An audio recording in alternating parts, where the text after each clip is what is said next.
ইসকনের সন্ত্রাসী, অস্ত্রধারী এবং পেশিবাদী কথিত স্বৈরাচারের পা চাটা কুকুর যারা, তাদেরকে আজকে রাত্রের মধ্যে গ্রেপ্তার করতে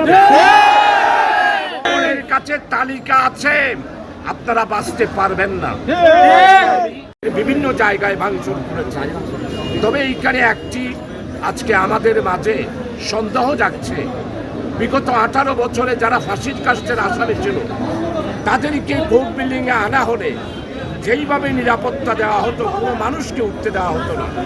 আজকে চিহ্নয় বহিষ্কৃত ইসকনের এই নেতা আসলো, কিন্তু সেখানে সন্ত্রাসীরা কিভাবে কোর্ট বিল্ডিংয়ে সমাবেত হলো, এটাই আজকে পুলিশ বাহিনীর কাছে আমার প্রশ্ন, সেনাবাহিনীদের কাছেও আমার প্রশ্ন।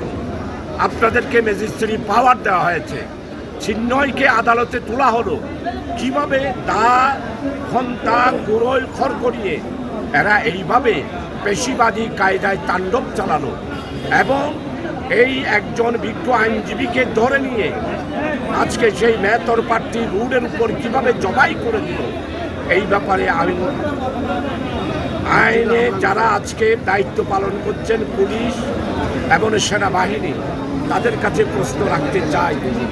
বিজেপি সহ আপনারা অতীতে তো আওয়ামী লীগ সরকারের আমলে 100% আপনারা সেইখানে দায়িত্ব পালন করেছেন, একটা লোককে উত্তর দেন নাই। আর এখন আপনারা আইন শৃঙ্খলা যাহাতে বিঘ্নিত হয়, সেই জন্য আপনারাও ষড়যন্ত্র করছেন। ষড়যন্ত্র করে অন্তর্বর্তী সরকারকে আপনারা ফেলিউর করার জন্য, তারা যাতে করে ব্যর্থ হয়, সেই ষড়যন্ত্রে আপনারাও লিপ্ত হয়েছেন। জনগণের কাছে তালিকা আছে, আপনারা বাঁচতে পারবেন না। স্পষ্টভাবে আজকে আমার প্রিয়, আমার এলাকার ছেলে, আমিও সাতকানিয়া লোহাগাড়ার সন্তান, আজকে স্পষ্টভাবে বলতে চাই, আজকে রাত্রের মধ্যেই ইসকনের সন্ত্রাসী, অস্ত্রধারী এবং পেশিবাদী কথিত স্বৈরাচারের পা চাটা কুকুর যারা, তাদেরকে আজকে রাত্রের মধ্যে গ্রেপ্তার করতে এবং আজকে ইসকনের কাজকে আপনারা যেইভাবে ইসকন এইভাবে কাজ করতে পারে না। আজকে স্পষ্টভাবে বলতে চাই, সনাতনী ধর্মের নাম দিয়ে বাংলাদেশের সন্ত্রাসী চলবে না। ধর্মের নাম দিয়ে বাংলাদেশের সাম্প্রদায়িক দাঙ্গা লাগার আপনারা যে ষড়যন্ত্র করছেন, আমরা সেটা বুঝে গিয়েছি। আমি আজকে দেশবাসীর কাছে, চট্টলবাসীর কাছে অনুরোধ করব, তৌহিদি জনতার কাছে, আপনারা ধৈর্য ধারণ করুন, আইন নিজের হাতে নেবেন না।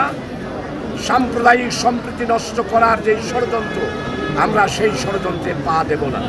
আমি আজকে দাবি করছি, ইসকনের যেই সমস্ত অস্ত্রের কারখানা, ইসকনের যেই সমস্ত আড্ডাখানাগুলো রয়েছে, সেখানে আপনারা রেড দিয়ে অস্ত্র উদ্ধার করুন এবং আমার সাইফুল আলম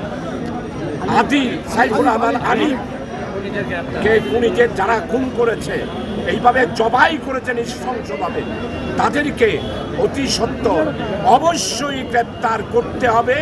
যদি গ্রেপ্তার না করেন, আমরা বৃহত্তর কর্মসূচি বাধ্য। আজকে আমি অত্যন্ত শোকাহত।